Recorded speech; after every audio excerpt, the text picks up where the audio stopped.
All over the United States and all over the world, relationships are going through their ups and downs right now.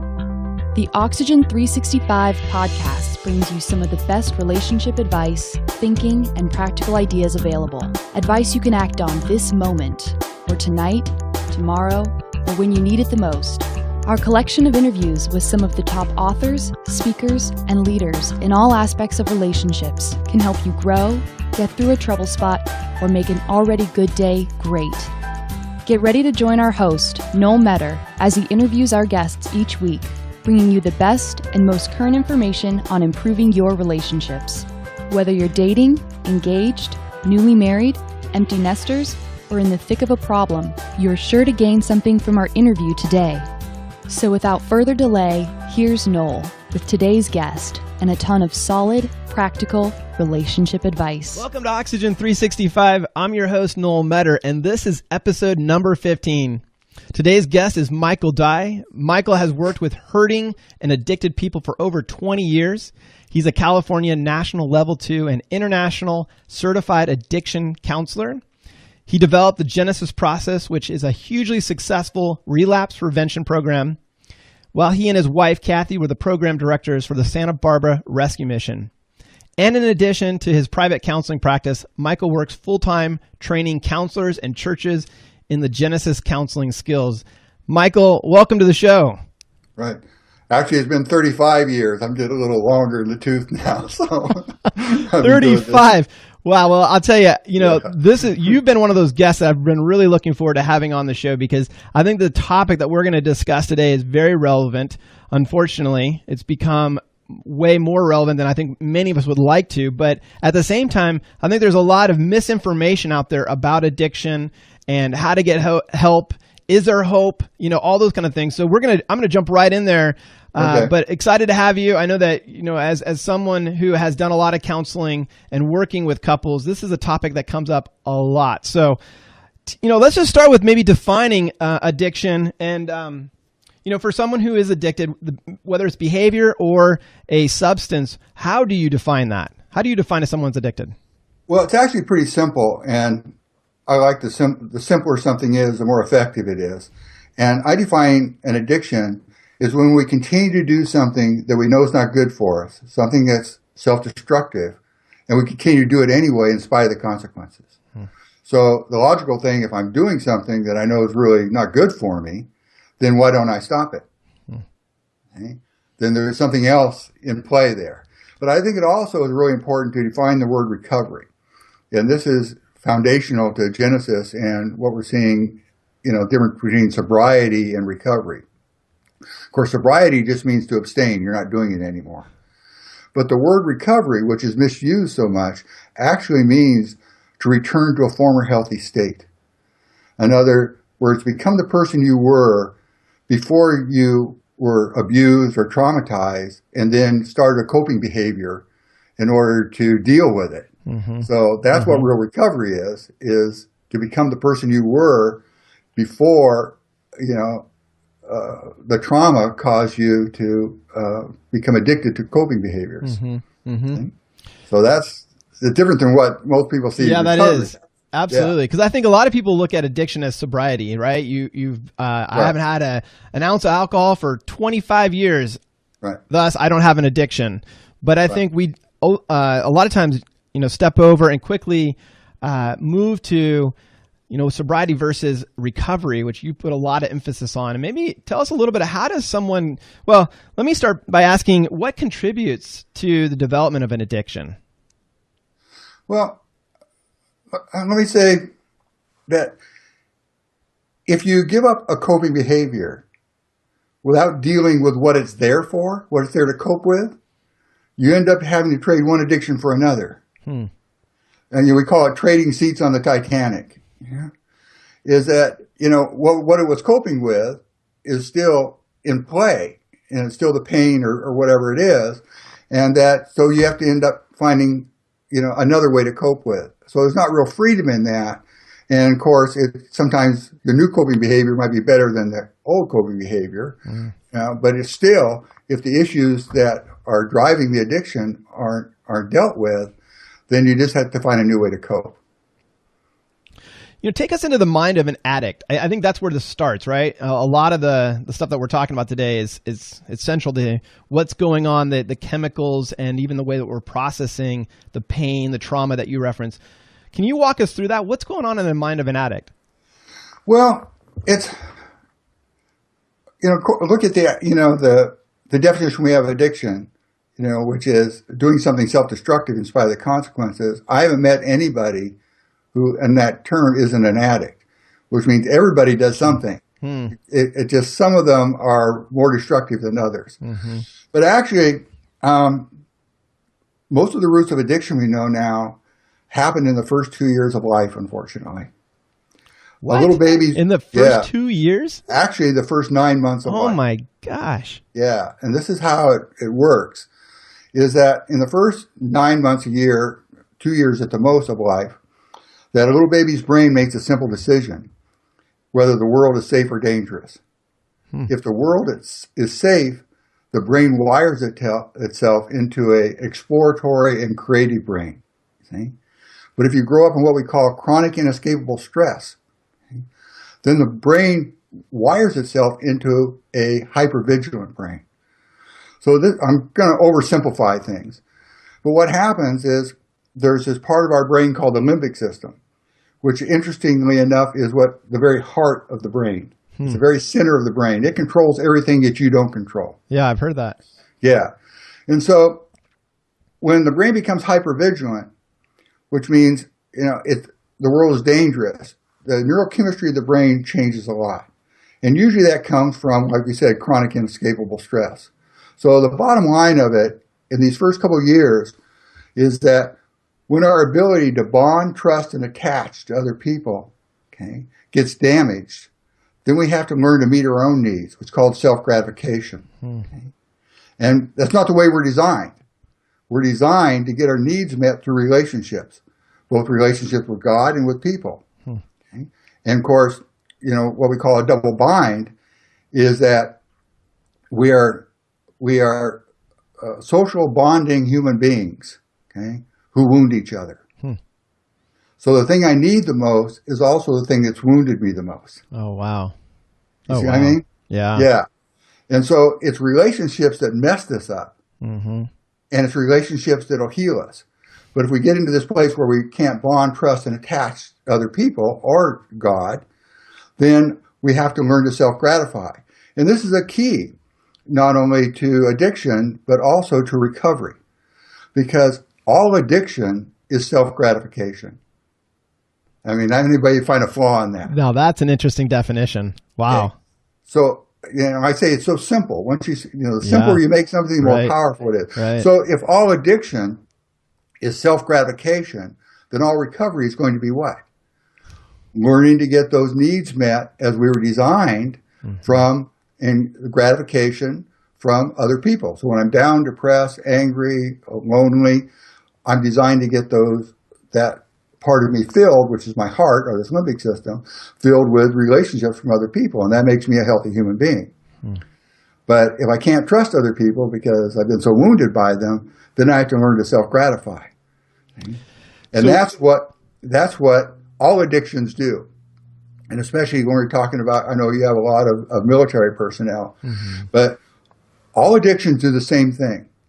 They temporarily push unwanted thoughts, feelings, and memories out of your awareness. And it takes energy to do that. Okay? So when you begin to get into recovery, all those thoughts, feelings, and memories begin to come forward. And that's why you can't do recovery alone. Because this part of the brain, this limbic system, has a very simple memory system. Okay? It remembers things that have to do with fear and pain. It says avoid it. And then it has a memory system that says anything that has to do with pleasure and reward, do it again. So there you have the addictive brain. Fear and pain, avoid it. Okay? Pleasure and reward, do it again. So anything that takes away fear and pain, we become almost instantly addicted to. And what the brain does is any behavior or emotion or substance that it associates with survival. I need this to survive. Yeah. Then it puts out a unique emotion called a craving. And a craving is a unique emotion where only real or imagined survival is at stake. So that's where Genesis has, pioneered part of this field, is if we can find out why the brain is actually putting forth a craving for something that's bad for me, and we can change that part of the brain. If you can eliminate craving, you can eliminate relapse. And all this is unconscious. Yeah. It's all subconscious. No one can tell me, why are you such an angry person? Why are you anxious? Why do you shoot heroin? See? Right. That's unconscious. Right. But the answers are in the person, and a good counselor is what we train Genesis people to do, is to ask right questions, and we call it name the sucker. Okay? So I think the interesting part of this is what we're discovering now is for 2,000 years or more than that, people have known there's this part of us which is called our heart. It's this mysterious part. We're not talking about the thing that beats in my chest. Yeah, I was going to say, I talking need about the thing that gets clarification. broken, or the thoughts and intentions of our heart. And even Paul in the Bible says, it's with our heart that we believe that results in righteousness. And I really got on that when I heard that. So our heart is where our belief systems are, and it results in what? Righteousness, which is how we behave. So the simplicity of it, if you want to change how you behave, you have to change your heart. And that's been the challenge. Wow. How do we change the heart? Yeah. So to just clarify with the listeners, when you talk about heart, what are you actually talking about? If it's not the physical beating heart, is that the will, the emotions, my mind? Well, the dictionary and all calls our heart is the center of ourselves. It's the center of our beliefs and emotions. Okay. But actually, this is where, understanding this and then understanding all the new brain scan technology that we have, it's actually what we call the limbic system. Okay, so it's actually the limbic system. Right. Is what we've called the heart all these years. It's going to ruin all the country western songs, for sure. You broke my limbic system. You broke. I like it. I think that might be a next bestseller. So yeah. Well, let me explain, why this is so fascinating, because it's exciting because it's the first time in history we actually know what's broken with self-destructive behavior. And now that we begin to know what's broken, we're being able to come up with ways to treat it. So the limbic system, I'll just read this, controls our experiential memory. And that's really important. Yeah, it's called our primal brain or the reptilian brain. It only records these experiences, and experiences have to do with fear and pain, avoid it, pleasure and reward, do it again. Right. Very simple. Yeah. It controls our emotions, and especially how we react to new experiences. So when I had old experiences that, something has hurt me, okay, for example, say I get bitten by a dog, okay. So for a while, my limbic system, every time I see a dog, is going to create an emotion called anxiety, which says, be careful, these are dogs. Right. They're going to bite you. Right. Okay? And so what heals it is when you start having new and good experiences with dogs. See? So it's experiences that mess us up, and it's experiences with what? Relationships that are going to heal us. It also controls unconscious learning, dreaming, attention, pleasure and reward, arousal. I mean, all our pleasure reward chemicals, that for doing good things or chemicals or all these things, it's all that reward system is in the limbic system. It also, in arousal, okay, all the sexual arousal, that's all in the limbic system. Right. Sex is not in the genitals, it's in your brain. Right. Okay. And the expression of emotional, motivational, sexual, and social behavior, including the formation of loving attachments, which is why we've always, had songs and poetry and all these things about the heart. But it also controls the cravings for pleasure-inducing drugs, food, sex, gambling, or other real or imagined survival needs. Okay? So this is where, also a thing the Apostle Paul said. Apostle Paul was a strong guy. He was strong-willed. He went through a lot of stuff, and he's a tough guy, right? Yeah. But he said, in my mind, I want to serve the law of God. But in my behavior, I do the very thing I don't want to do. So he makes an interesting statement. He says, if I'm doing the very thing I don't want to do, it's not me doing it. So what he's saying is, in spite of my conscious mind and my good intentions, there's something in me that's stronger than me that causes me to do the very thing I don't want to do. And then for 150 years, psychology has recognized this, and they call it the unconscious. So we blame the unconscious for everything. But the trouble is, how do we change it? Right. Right. How do we heal this? Yeah. So, like I said, it's Let me ask you this question. Let me ask you this question. Is it possible to recover in isolation? Have you ever seen anyone actually be able to overcome an addiction by themselves without community? Well, I've seen them go in sobriety. Okay, so that's the differentiation. Sobriety, but not recovery. Okay. And most of the people who just quit on themselves, about 10% of people actually just quit an addiction on their own. Okay. Well, we call them dry drunks. Because their personality and the issues that they were having that caused them to drink didn't get resolved. Okay. So a lot of times they become, very angry, isolated, defensive kinds of people, but not always. Right. Not always. Okay. Yeah.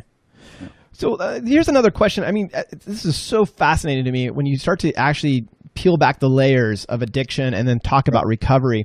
I'm sure you've heard of something called Schick Shadel. Have you ever heard of that therapy? Schick Shadel? Yeah, Schick Shadel. Okay, thank you for correcting me. I just know enough about it that I don't ever want to have to do it. But essentially, it's the, for someone who's an alcoholic, one of the ways they overcome that addiction is that they begin to, they serve you your favorite cocktail, let you drink that, and then they begin to put this substance in. You throw up and all that. Yeah, it makes you throw up repeatedly. And I've talked to several people who've gone through that, and it literally cured them. But I'm just wondering, are they missing part of the equation, as you're talking about, when it comes to recovery? Well, it's reprogramming the brain in associating something that was pleasure with pain. So it's switching that. Okay. But also, what was there to cope with, hasn't changed. And with that kind of, of pain reprogramming, it can last for up to 6 months. But if you don't deal with the core of it, you see, right, that it's it's relationships that messed us up, and it's relationships that are going to heal it. Yeah. So, like I say, that, the brain records pleasure and pain. Okay? Well, unfortunately, pretty much when it comes to addiction, 100% of the pleasure, of the pain and fear in our lives comes from relationships. Right. Yeah, it's not physical pain that causes us to become addicted. And actually, people who get addicted say morphine from physical pain. When the pain goes away, they get off of it. For example, 80% of the men who were addicted to heroin in the Vietnam War, just stopped when they came home. Yeah. Wow. So it wasn't. When they get into a different environment, it'll change everything. Right. So we've been focusing on the one who is addicted. I want to switch and kind of put a focus on the family member, the spouse, the partner who actually is in the relationship with someone who's addicted. What do you say to them? I mean, they're living this reality, right? They're living the whether it's the craziness of it, or just the pain of it. What would you suggest that they do? I mean, I think part of it, one is, do they even know it's happening? So has this thing gone underground? And this could be more and more the sexual addiction arena. Yeah. Or just purely, the addiction of an alcoholic and having to live in that kind of situation. What would you say to them? Well, as human beings, it's pain that motivates us to change. So anything that minimizes the pain of the consequences of their behavior and choices, actually adds to the addiction. There's an old saying that say, enablers kill more addicts than drugs do. So what we do with someone who is active in their addiction is we take away all their enablers. For example, someone who's a rageaholic, someone is an enabler, allowing them to get away with that kind of hurtful, angry, fearful, abusive behavior without any consequences. So that's the first thing we do is take away all their enablers so that their pain will come up, which will motivate them to change. So what does that look like? I just got to drill down because it's really fascinating. You remove the enablers, but what if the spouse is the enabler? How do you remove them? Of course she is. Yeah. So how do you remove her or him? Well, it's not removing her; it's getting her some support. Okay. And like one of the programs out there that's most successful with that is Al-Anon. Al-Anon is a program that I have seen so many lives helped and changed through that program because there's a lot of wisdom there especially with women who have been living with a destructive person for some time, and they've learned how to either detach from that person or to live with the behavior and not become sick themselves, which is what we call codependency. Right. Or relationship addiction. Would you say that codependency is one of the primary mechanisms that keeps people in addiction? As long as that's there? Codependency looks very altruistic. Yeah, right? But it's actually just as selfish as any other addiction. Wow. And so when you change the name of something, it really becomes more powerful. Codependency doesn't really mean much. It's kind of a vague name when you say a relationship addiction. In other words, a relationship addict feels responsible for other people's problems, feelings, and behaviors. And so in Genesis we would say, so why do you feel responsible for my behaviors? Okay? Yeah. So this is the way it works. So a codependent says, I'm okay when you're okay. But when you're not okay, then I can't be okay. Wow. I'm guilty or I'm fearful or anxious, you see. So the only way for me to be okay is to make you okay. Okay? See, so I'm addicted to you. So it looks like it's very altruistic, but it's actually, I need you to make my bad feelings go away, just like a heroin addict or an alcoholic would feel anxious or depressed and take their drug. Right. So I'm addicted to you because I can't be okay unless I control you being okay. Yeah. Wow. You see what I mean? Yes. So that's the core of codependency. So in codependency, where it usually comes from, the origins of it, is where children become responsible for adult behaviors. So you have alcoholics, divorce, rageaholics in the home, and the children try to hold the home together because it's part of their limbic survival. Right. Okay? Right. And they try to hold it together, and they lose themselves into other people's behaviors for their own survival. And in these things, one thing is a misnomer, because people say, now we know with the limbic system, is time heals all wounds. That's a lie. Okay? Nothing goes away until it's resolved. Wow. You see, because the limbic system doesn't have a sense of time. It doesn't know the difference between 40 years ago and yesterday. Okay? It only remembers things that hurt me or things that have, caused me fear and pain and anxiety, and then I react to them. Right. So what we call that is where somebody pushed your button. Yeah. It caused you to over or underreact to a situation. Where in Genesis, we pretty much ignore the behavior and we say, well, whose button is it? And what button were they able to push? What's the name of that button? Yeah. See what I mean? Right. And which is in the term of a belief system. Okay. And so you have a choice to push people away where they can't get close enough to push your button, which is what most people unconsciously do, or you can get the button removed, and then that's real freedom. Yeah. So is that at the heart of this whole thing, is the belief system? I mean, for someone who's fully recovered, it's not just a behavior modification or change, it's a belief change. Is that correct? Right. So, for example, we were talking about codependency. Yeah. In Genesis, we have about 30 or 40 of these belief systems that we have found that drive most self-destructive behavior. So we already said one for codependency, which is I'm responsible for other people's feelings, problems, and behaviors. But the other belief system that drives codependency is if I'm not in control, something bad will happen. So they feel responsible. But what happens is beliefs create emotions, and emotions drive behaviors. So, for example, one of the major addictions we have in this country that people don't even think is an addiction is stress. We're a stressed out society. Yeah. Well, when you change the name of something, see, so stress is anxiety, right? That's what stress is. Yeah. And what is anxiety? It's a nice name for fear. See? So instead of saying I'm stressed out today, say what am I afraid of? And that's where we have a thing in Genesis we call a double bind worksheet, which we call name the sucker. Mm-hmm. You know, he's saying, so if you're going to feel anxiety today, you have to believe something to create that emotion. Wow. So we pretty much ignore the anxiety. Wow. Because it's only a road to the belief system. Right. The emotion has the belief system in it, but the tricky part of it is you can't get to it yourself. See?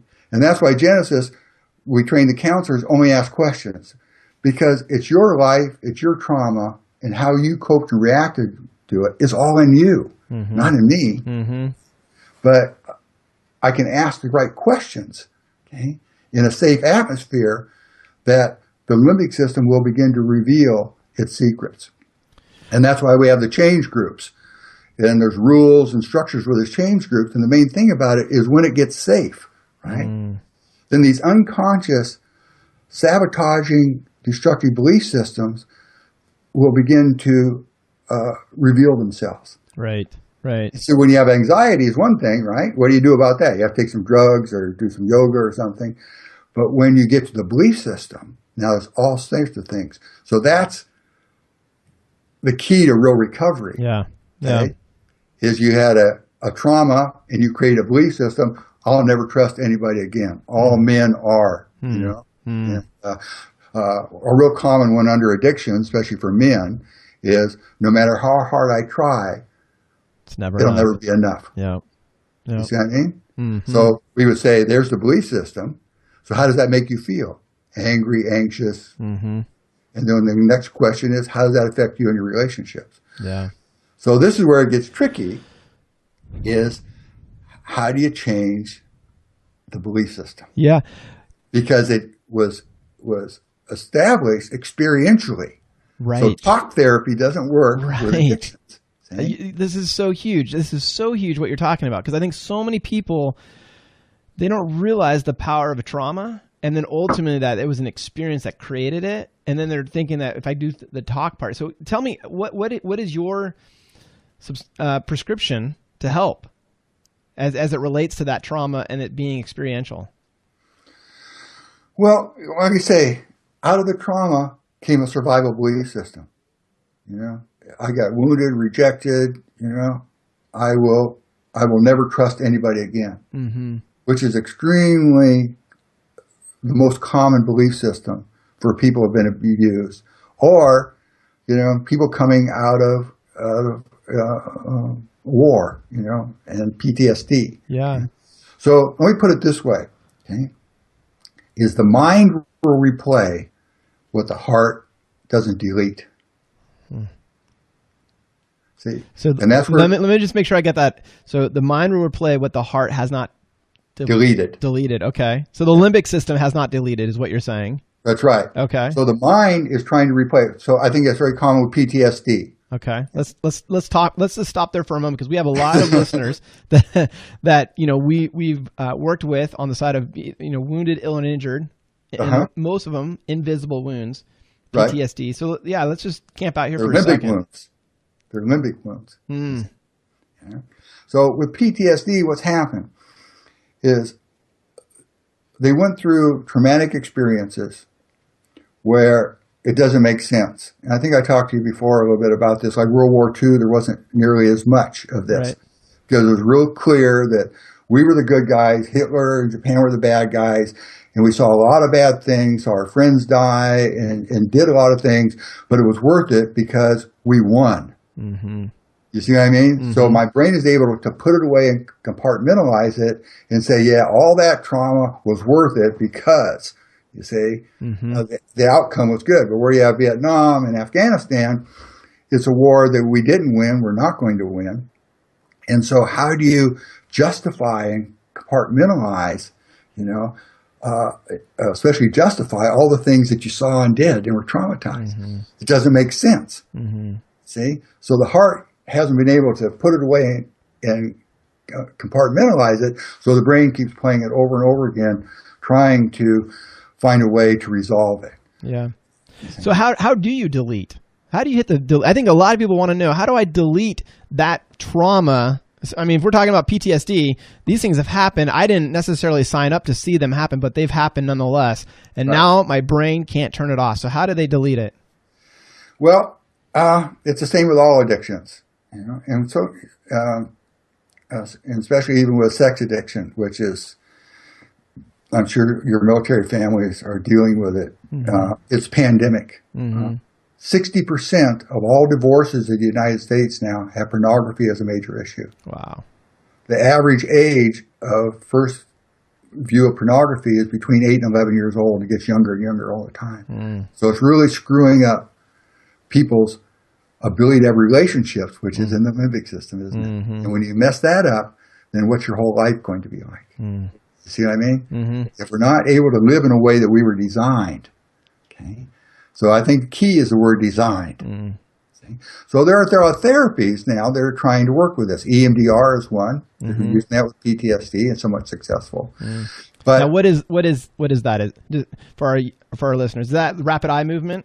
Yeah, rapid desensitization. Okay. I can't say it. Okay. Desensitizing, the brain, the limbic system of trauma. Right. But yet, so what has to happen is the memory of the trauma has to be changed and, what's the word for it? It's, I can't remember. Anyway, it's, it has to have a new memory there. And of course in Genesis, because it has to be experiential, that's where we do the counseling and that's where God comes into it. And basically with all addictions, the first place you go is with God. I mean, the 12-step programs everywhere, it's God. In other words, I can't control this thing, and there has to be a power or strength outside of me, right? Higher power of some sort that is going to give me a strength that I don't have myself to help me overcome this. And the thing is, he does that through people.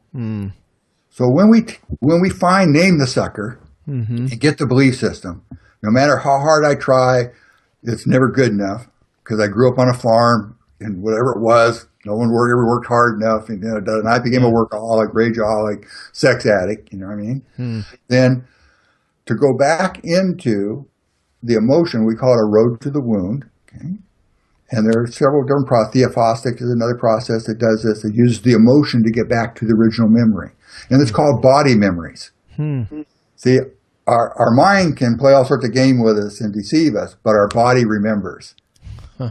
And so when somebody does something and I react, see, I have a body reaction, overreaction, right?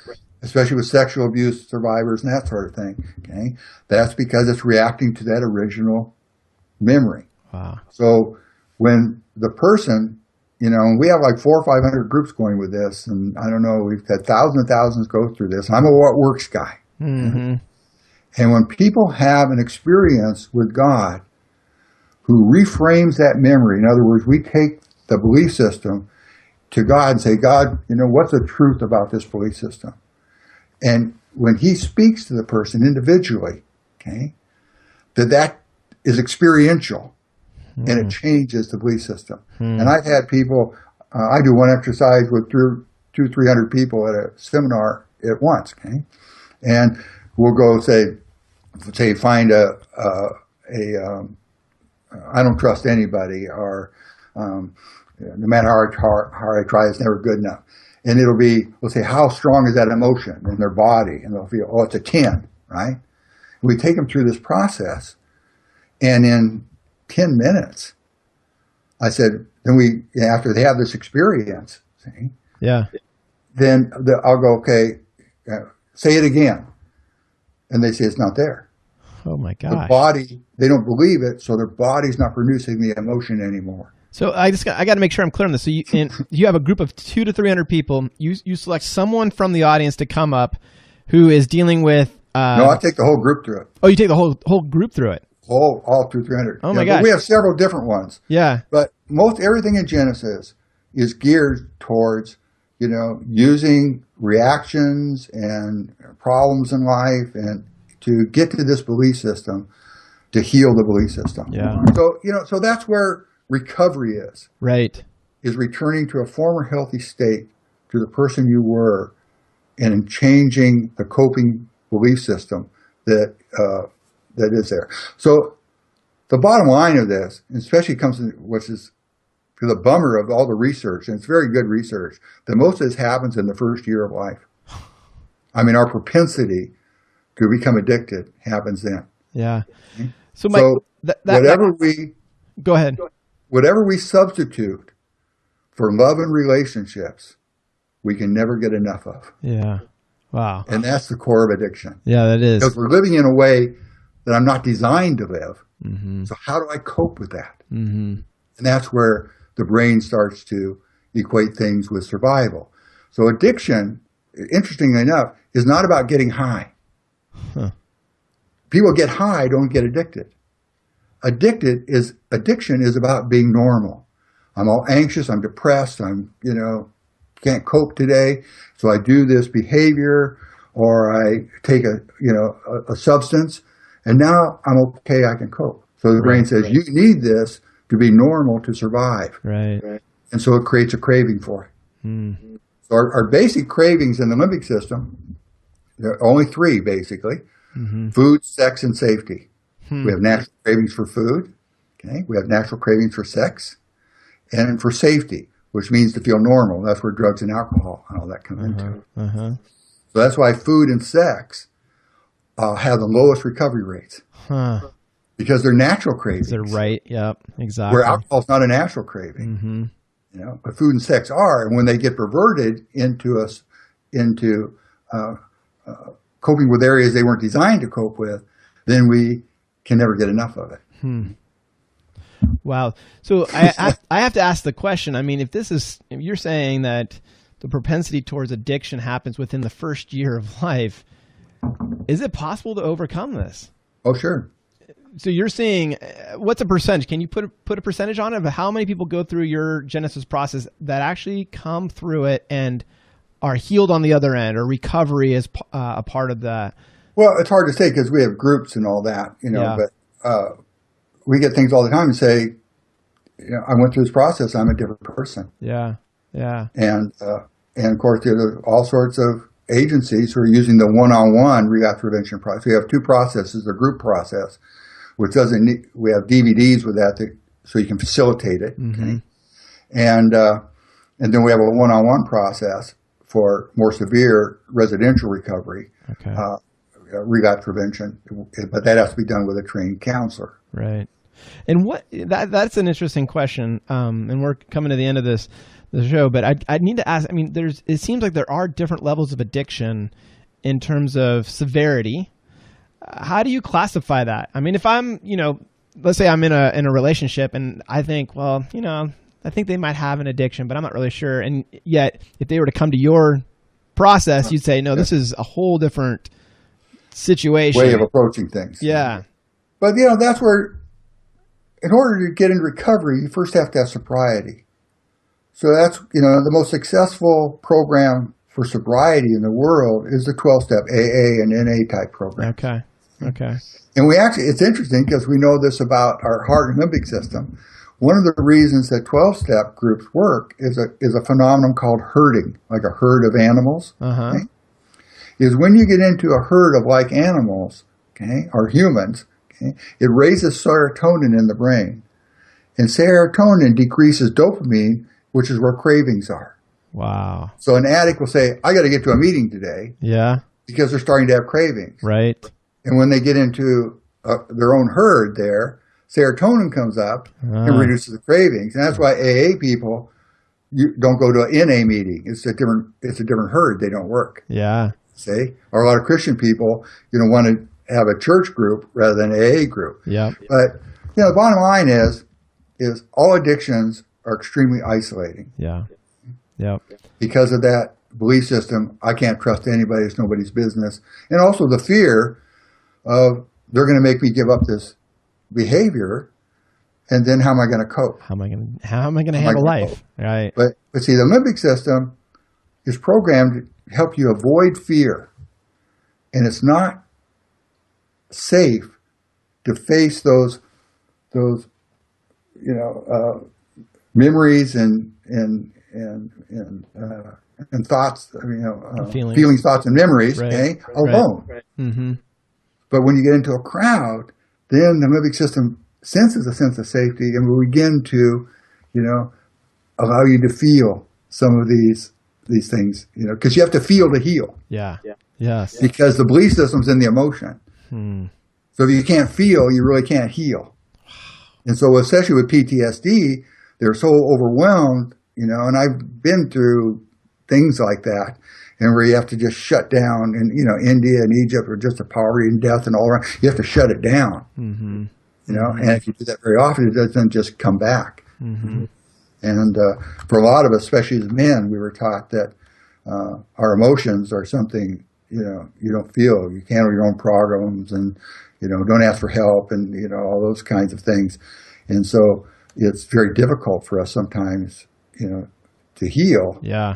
Because we were taught at a very early age not to feel. Right.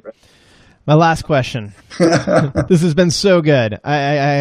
You are on the front lines of some of the biggest cultural issues in our society and really having a massive impact on it. So I thank you again for taking this interview.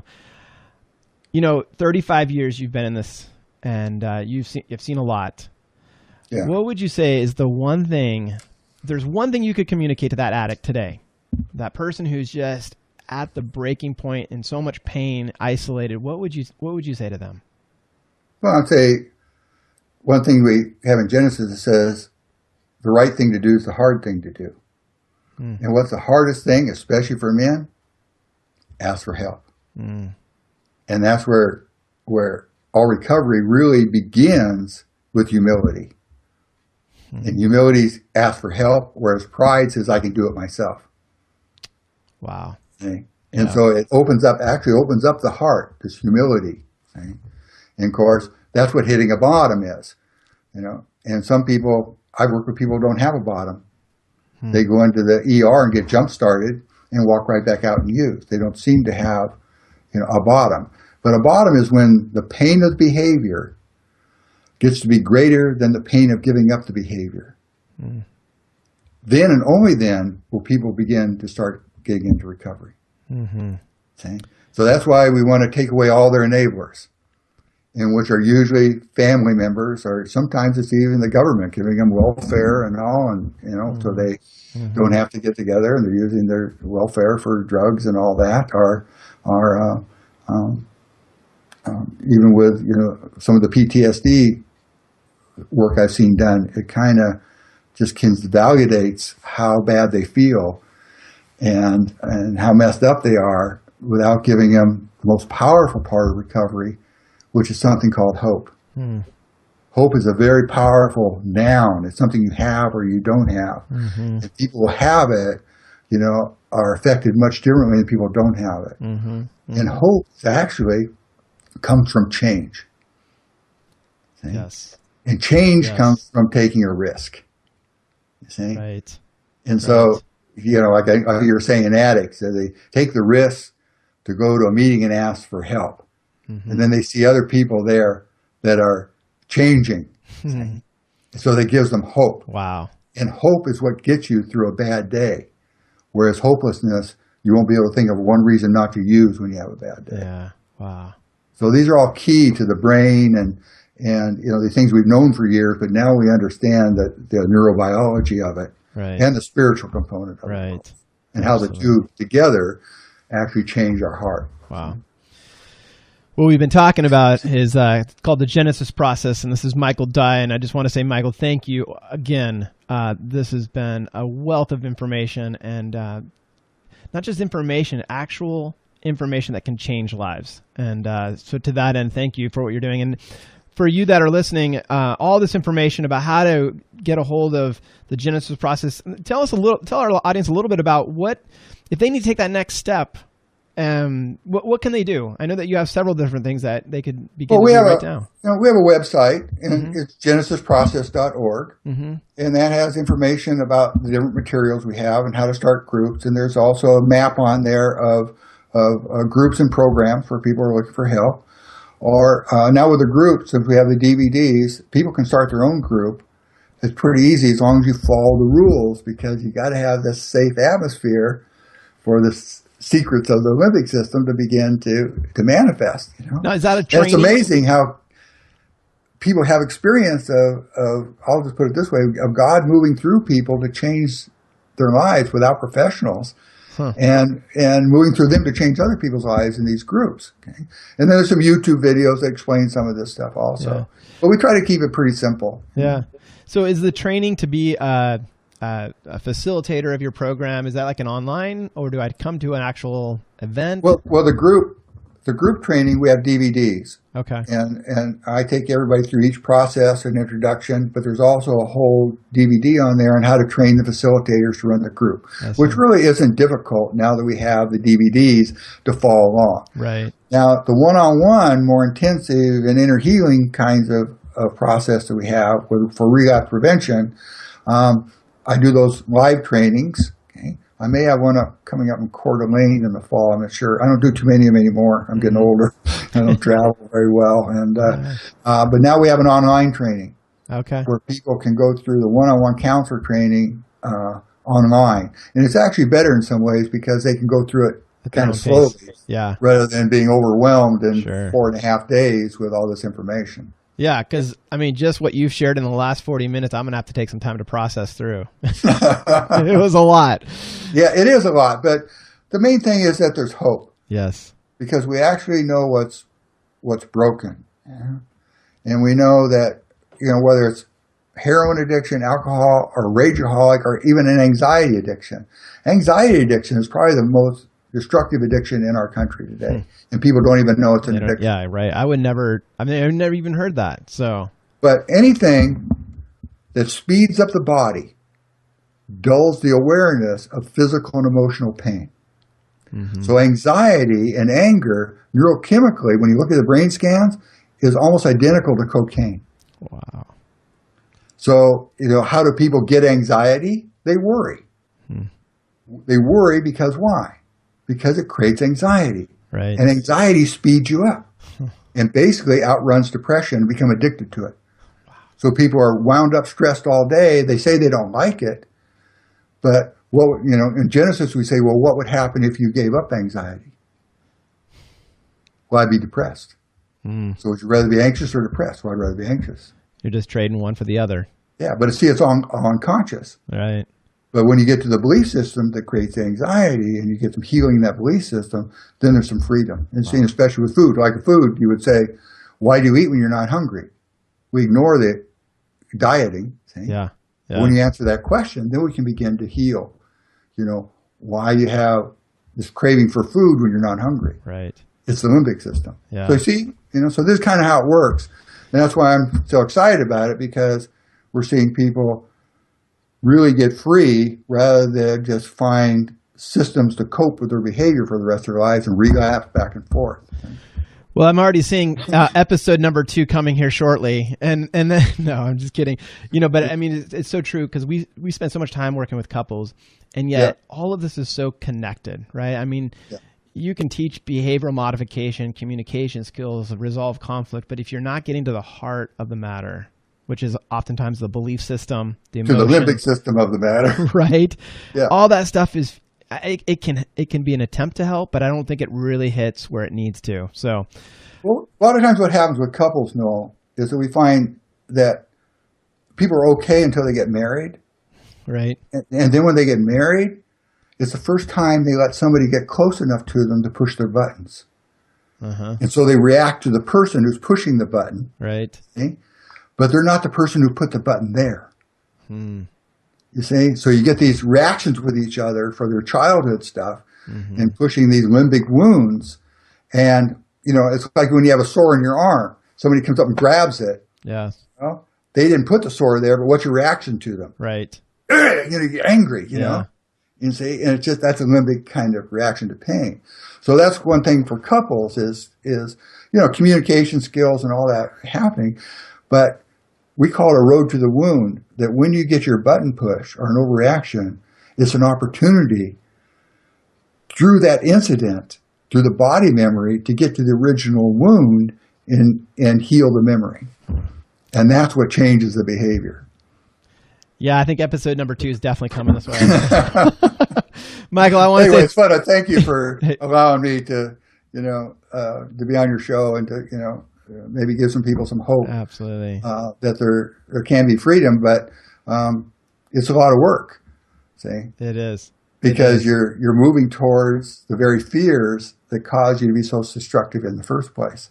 And that takes a tremendous amount of courage, and it takes the support of others. Right. So that's why, Genesis is built the way it does, because we wanted to, once we found out what was broken, we had to say, okay, so what's it going to take, to what works? Right, right. Well, everything that we've been referencing is right below this video, and I do want to let you know that there's some immediate steps that you can take just by going out to genesisprocess.org, picking up the workbook, getting into a group. You have 500 groups all over the country. They can find those groups there. Yeah, most of them are at churches. But Genesis is made to be spiritual but not religious. So people that are not Christian or are having struggling with their whole concept of God can do Genesis. But of course, you can't really change the heart very well without God. And the problem with that is he usually works through people, and that's where it gets messy. Yeah. Well, Michael, thank you. And we appreciate you being on the show, and thank you for all the work that you're doing with so many lives out there. All right. Thanks, Noel. Take care. Thanks for having me.